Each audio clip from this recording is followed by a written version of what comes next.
Hey everybody, I'm Karen with the KWS Vocal Studio. Welcome to another Feel Good Friday flick. On Fridays, I like to tell stories and give encouragement and just share fun stuff. And then on Wednesdays, I give hints and vocal tips and tricks of all kinds. So check it out. Check out more on the video playlists. But I'm glad you're here. As I shared earlier last week, and I was supposed to do this video on this past Friday, so forgive me, but it kind of got crazy a little bit. So I'm going to share it today. I wanted to share with you guys about a time when I crashed and burned royally. Okay, so picture this. Do you guys know Baz Luhrmann? Yeah. Some of you are like, yeah. And some of you are like, that name sounds familiar. Baz Luhrmann created and produced Moulin Rouge and wrote, I don't know, I think he did everything with Moulin Rouge. And he's done lots of projects since then.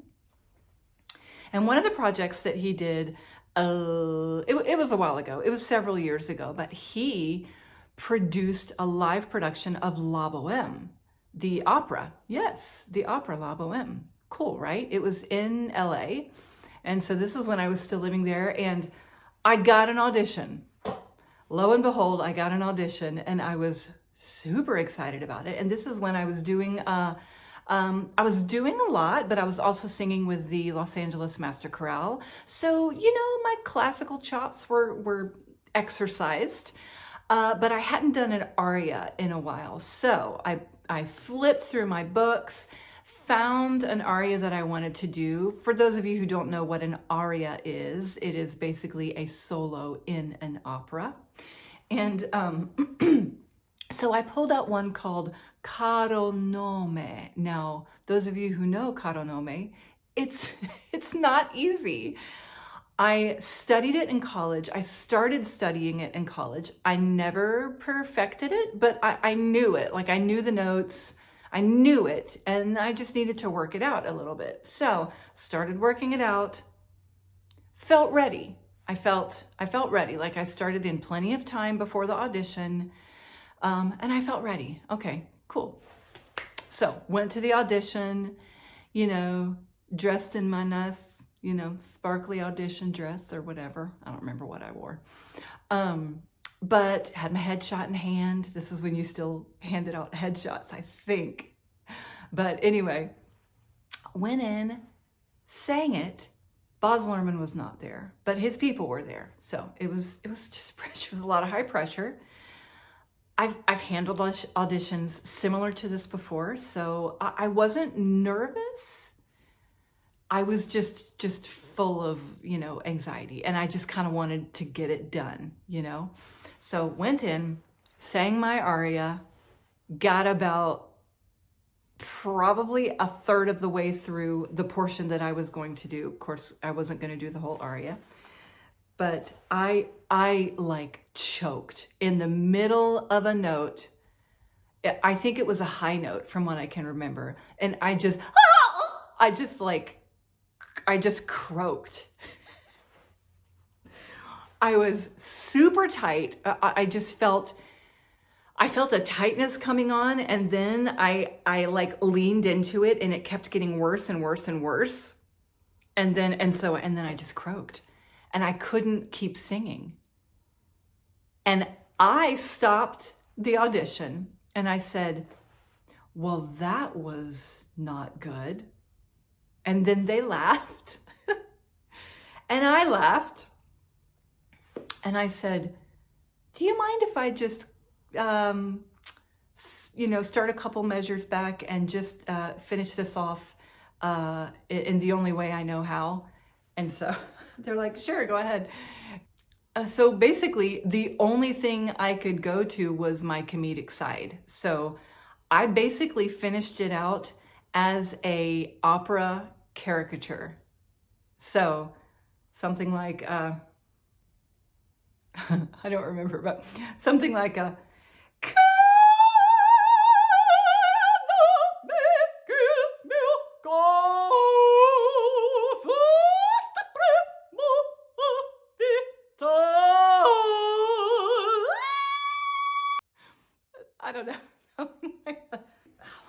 about the music actually.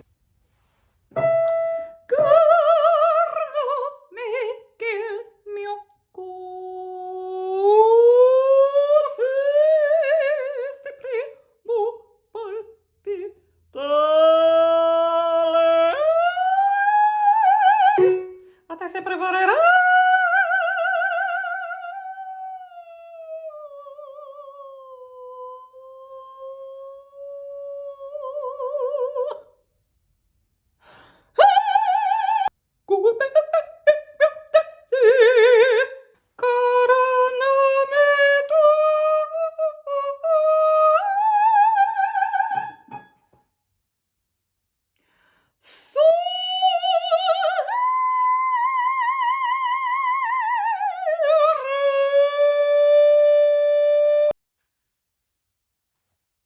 Yeah, so it was something like that. It went something like that. And they laughed. They laughed. We all felt relieved. We were all like, she's not gonna book it, but we had a good time.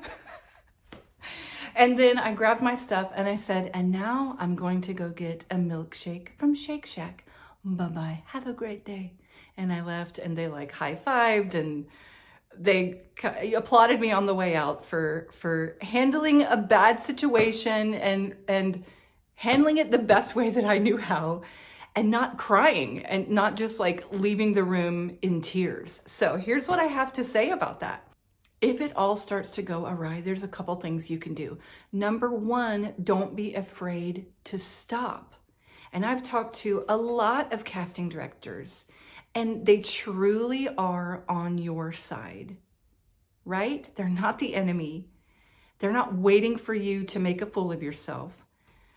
They want you to do well. So if you need to stop, it's not the end of the world. Now, don't make a habit of it. Don't hear me say that. Don't hear me say it's a normal thing.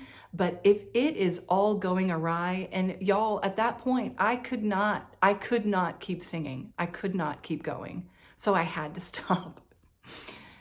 So you have permission to stop and say, can I take it back to, measure 4 or whatever? Or, if you're almost done, then just take it halfway through. If you just started, start back at the beginning. It's not the end of the world. Again, they would rather you feel confident that you did the best that you can do than you to just keep plowing through a mess, right? So number one, you can stop. It's okay. Number two, I decided to make it memorable for them and to entertain them a little bit. I knew at that point that I wasn't going to get the part, right? I wasn't going to get a callback. But could I let them see the essence of who I was?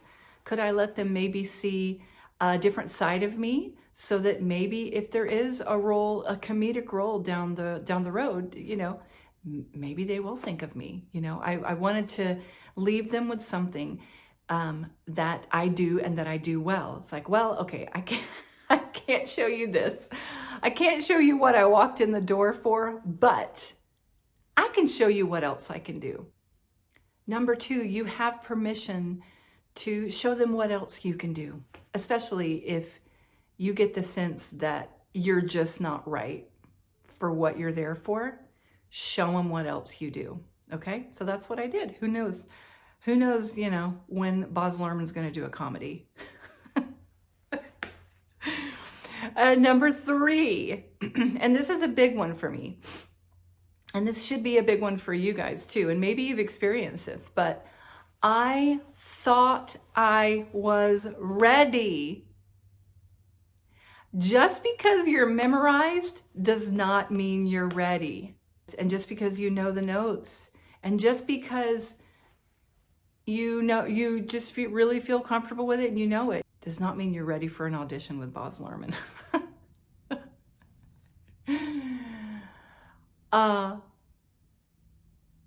My nerves came out in a very different way that day, and it was a new experience for me. So I learned that day that now I need to be 10 times beyond when I feel ready. I need to be so ready. And then I need to practice it, several more times. I need to practice it in different environments. I need to practice it in different rooms. I need to practice it in front of people. I need to record myself practicing it so that I can see if I have weird tics or, so that I can kind of coach myself if I don't have a coach walking me through it. Of course, go to your voice teacher, go to your voice coach, run through it with the accompaniment. If all you can get is a karaoke track of the accompaniment, that's better than nothing, okay? Get way beyond what you think is ready for yourself, especially for the high pressure auditions, okay? I've had my share of auditions that I did not feel great about. However, I've also been to enough auditions to where I have even learned that skill. And that day, I was able to apply a lot of what I already have learned at auditions. And the only way I learned those particular things was going to auditions over and over and over again.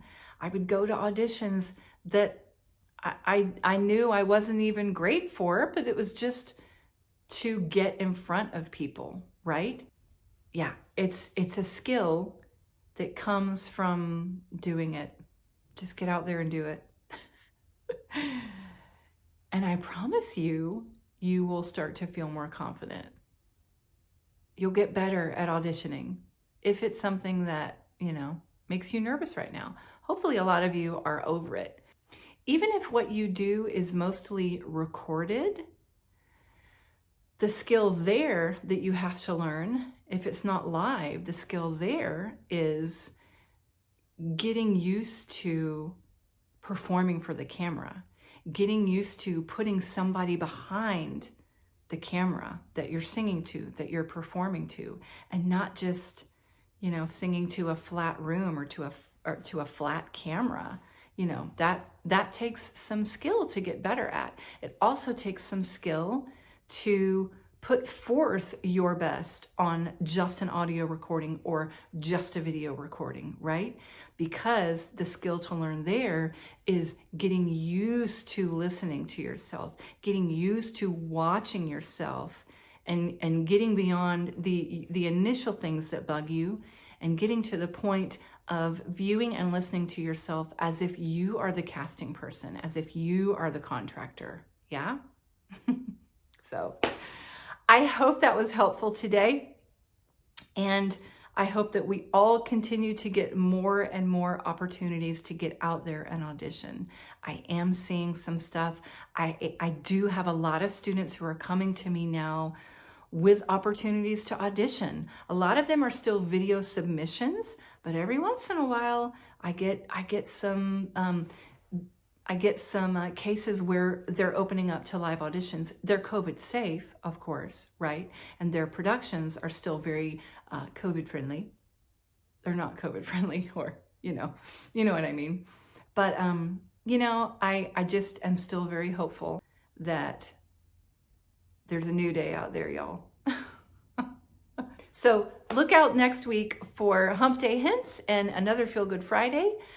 If you're not signed up for my email list, on Tuesdays, I send out an email with even more stuff that's special just for those of you who are signed up on my list. So if you're not signed up on my email list, please do.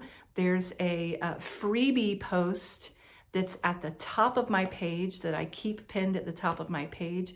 So you can just go there, download the little freebie if you need it, but give me your email so that you can get all the extra goodies, okay?